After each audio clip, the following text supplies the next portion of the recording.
بسم اللہ الرحمن الرحیم۔ السلام علیکم ورحمۃ اللہ وبرکاتہ۔ معزز طلباء کرام، امید ہے آپ بخیر و عافیت ہوں گے۔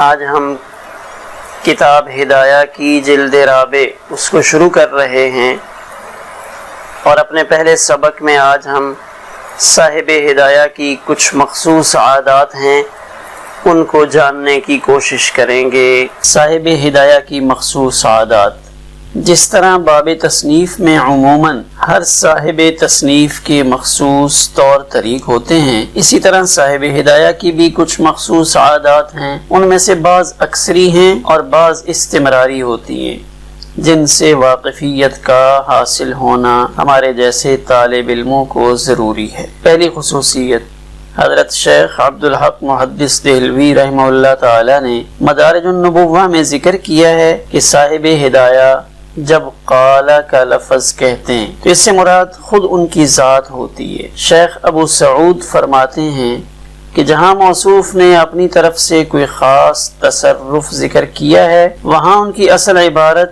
یہ تھی، قال العبد الضعیف عفا عنہ، مگر آپ کی وفات کے بعد بعض تلامذہ نے اس کو قال سے بدل دیا، یعنی قال کے بعد جو العبد الضعیف کی عبارت تھی اس کو حذف کر دیا۔ اب قال کیوں فرماتے ہیں؟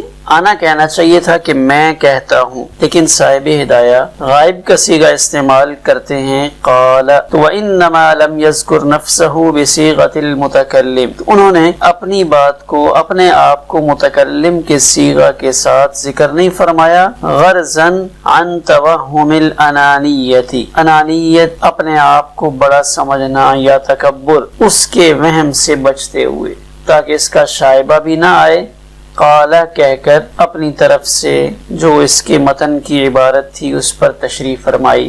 دوسری خصوصیت یا دوسری عادت، نہایہ کی کتاب ادب القاضی کے آخر میں، عنایہ کے باب بیع الفاسد میں، اور فتح القدیر کی کتاب الصرف میں ہے کہ صاحب ہدایہ کے نزدیک جو مذہب مختار ہوتا ہے، جو ان کو پسند ہوتا ہے، اس کی دلیل بعد میں ذکر کرتے ہیں۔ نتائج الافکار میں ہے کہ مصنف کی عام عادت یہی ہے کہ اقوال مختلفہ کی ادلہ ذکر کرتے وقت جو قوی دلیل ہوتی ہے اس کو آخر میں ذکر کرتے ہیں، تاکہ یہ تمام اقوال متقدمہ کی طرف سے جواب کا کام دے۔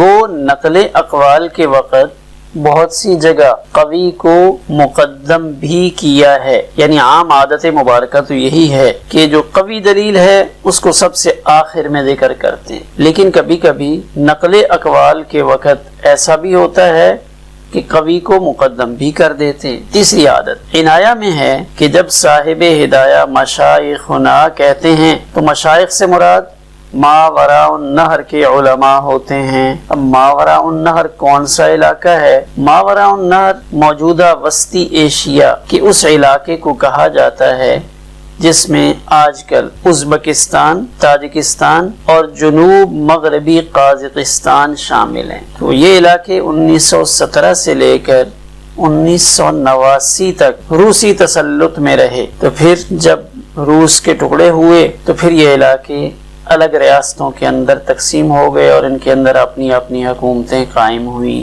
چوتھی عادت، جب فی دیارنا کہتے ہیں، اوپر تھا مشائخنا، اب یہاں پہ ہے فی دیارنا کہتے ہیں، تو دیار سے مراد شہرہائے ماوراء النہر مراد ہوتے ہیں۔ ماوراء النہر میں جو شہر تھے وہ مراد ہوتے ہیں۔ تو اس وقت کون سے شہر تھے؟ تو محققین کے مطابق قدیم شہروں سے مراد سمرقند، بخارا، خجند، اشرونسا اور ترمز ہوتے تھے۔ امیر تیمور نے ماوراء النہر کے شہر سمرقند کو تیموری سلطنت کا دارالحکومت بنایا تھا، یعنی سمرقند جو ماوراء النہر کا ایک شہر ہے، تیمور کا دارالخلافہ رہ چکا ہے۔ جغرافیائی طور پر اس کا مطلب ماوراء النہر، اس کا مطلب یہ ہے دریائے آمو اور دریائے سیر کا درمیانی علاقہ، یہ دو دریاؤں کے درمیان کا جو علاقہ ہے اس کو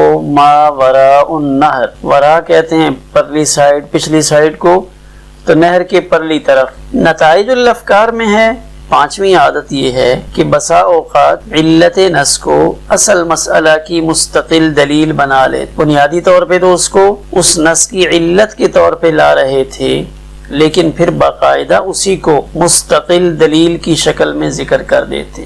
6ٹھی عادت مبارکہ یہ ہے، مفتاح السعادہ میں یہ بات ہے کہ دلیل عقلی کو فقہ سے تعبیر کرتے ہوئے یوں کہتے ہیں. اصل میں وہ دلیل عقلی ہوتی ہے، لیکن وہ دلیل عقلی چونکہ فقہی مسائل کے ساتھ تعلق رکھتی ہے تو اس کو بجائے اس کے یہ کہیں کہ یہ دلیل عقلی ہے، اس کی تعبیر اس انداز میں کرتے ہیں کہ والفقہ فیہ کذا، اس میں دلیل عقلی اس طرح ہے. 7ویں عادت یہ ہے کہ جب ایک عقلی دلیل کے بعد دوسری عقلی دلیل لاتے ہیں، عام عادت مبارکہ تو یہی ہے کہ ایک نقلی دلیل اور ایک عقلی دلیل ہر مسئلے کے بعد صاحب ہدایہ لانے کی کوشش کرتے ہیں. لیکن اگر کبھی ایسا ہو کہ پہلے ایک عقلی دلیل ذکر کی پھر اس کے بعد دوبارہ سے عقلی دلیل لا رہے ہیں تو اس دوسری دلیل سے پہلی دلیل کی لم اور علت کو بیان کرنا مقصود ہوتا ہے. یعنی دوسری دلیل گویا کہ جو حقیقی مسئلہ ہے اس پر نہیں پیش کی جا رہی ہوتی، بلکہ اس دوسری دلیل کے ذریعے پہلی دلیل کی لم اور علت کو بیان کیا جاتا ہے. 8ویں عادت یہ ہے، اگر مدعا پر دلیل ذکر کرنے کے بعد کہا جائے وَهَذَا لِأَنَّ إِلَى آخِرِهِ، اس کا مطلب یہ ہوگا کہ دلیل انی ذکر کرنے کے بعد دلیل لمی ذکر کی جا رہی ہے. لہذا یہ لِأَنَّ کی عبارت جب آتی ہے تو اس کا مطلب یہ ہوگا کہ پہلے دلیل انی ذکر کر دی ہے، لیکن دلیل انی کے بعد اب دلیل لمی کو بھی ذکر کر رہے ہیں. 9ویں عادت یہ ہے کہ غایت البیان میں یہ بات لکھی ہے کہ موصوف یعنی صاحب ہدایہ جب کوئی مسئلہ قدوری یا جامع صغیر کا ذکر کرتے ہیں یا وہ ہدایہ میں مذکور ہوتا ہے تو اس کے شروع میں قال لاتے ہیں. مفتاح السعادہ اور عنایہ میں ہے کہ اگر وہ مسئلہ ان کے علاوہ کسی اور کتاب میں ہو، یعنی وہ مسئلہ قدوری میں بھی نہیں ہے، جامع صغیر میں بھی نہیں ہے جس کو صاحب ہدایہ نے اپنی اس کتاب کے لیے بطور متن اختیار فرمایا ہوا ہے، تو اگر وہ مسئلہ ان دو کتابوں میں نہیں ہے، کہیں اور سے لے کر آئے ہیں تو پھر وہاں قال نہیں لاتے. مولانا عبدالحی رحمہ اللہ تعالی فرماتے ہیں کہ یہ طریق اکثری ہے نہ کہ کلی. اکثر تو قال لے کر آتے ہیں اور اس قال سے مراد یعنی قال اس کے ذریعے اشارہ مقصود ہوتا ہے قدوری یا جامع صغیر کی طرف. 10ویں عادت یہ ہے کہ جہاں لفظ المختصر اور الکتاب بولتے ہیں اس سے مراد وہاں القدوری ہوتی ہے. البتہ بعض شراح نے بعض مواضع میں الکتاب کی تفسیر جامع صغیر سے، بعض مواضع میں القدوری سے اور بعض مواضع میں المتن سے کی ہے. یعنی یہ احتمالات موجود ہیں کہ المختصر یا الکتاب سے مراد کیا ہے. 11ویں عادت صاحب ہدایہ اگر ھذا الحدیث محمول علی کذا کہیں فرماتے ہیں تو اس کا مطلب یہ ہے کہ محدثین نے اس کو اسی معنی پر محمول کیا ہے، اور جب نحملہ علی کذا فرمائیں تو اس کی مراد یہ ہے کہ ائمہ حدیث نے اس معنی پر محمول نہیں کیا، لیکن اس معنی پر معمول ہونی چاہیے.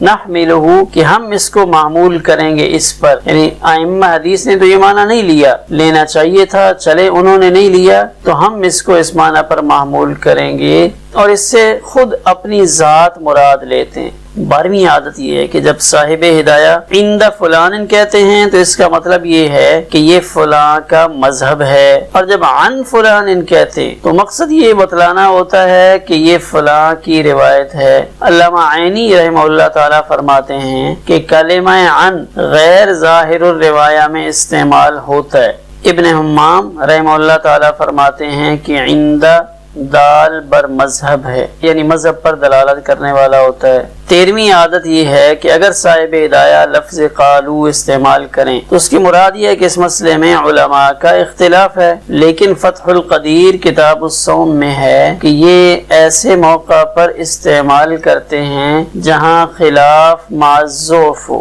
نمبر 14 موصوف کی عام عادت یہی ہے کہ سوال مقدر کا جواب ہی ذکر کرتے ہیں، سوال کی تصریح نہیں کرتے، یعنی یوں نہیں کہتے فَإِن قِيلَ كَذَا قُلْنَا كَذَا، البتہ چند جگہ تصریح بھی کی ہے. 15ویں خصوصیت خطیب خیر الدین رحمہ اللہ تعالی فتاوی خیریہ میں فرماتے ہیں کہ جب موصوف و تخریجو قضا کی عبارت کہتے ہیں تو ان کی اپنی تخریج مراد ہوتی ہے، دوسروں کی تخریج کو صراحت کے ساتھ صاحب تخریج کی طرف منسوب کرتے ہیں۔ 16ویں عادت یہ ہے کہ صاحب ہدایہ نحات کے بعض اقوال کی اتباع میں اما کے جواب میں فا ذکر نہیں کرتے، ان وصلیہ سے واو کو ساکت کر دیتے ہیں اس حال میں کہ اس پر واو ہو۔ ان دو عادتوں کی رعایت موجودہ نسخوں میں کم کی گئی ہے۔ صاحب ہدایہ ان کی ایک اور عادت ہے کہ آیت کو بما تلونا سے،